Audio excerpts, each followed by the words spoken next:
मित्रांनो, जीवनात आलेलं अपयश आणि नाव ठेवणाऱ्या व्यक्तींना कधीच घाबरू नका. कारण आपल्या महाराष्ट्रामध्ये मराठी माणसामध्ये खूप मोठं पोटेन्शियल आहे.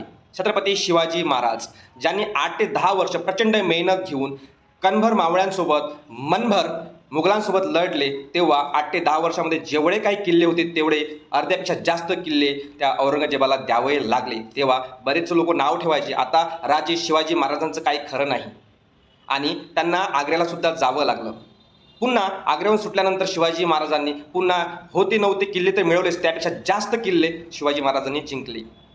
तर मित्रांनो, आपल्याला सुद्धा जीवनामध्ये एज्युकेशन, जॉब, बिझनेसमध्ये सुद्धा अपयश येऊ शकते. लोक नाव ठेवू शकतात, तर यांना घाबरायचं नाही. पुन्हा प्रयत्न करायचा आणि कामाला लागायचं.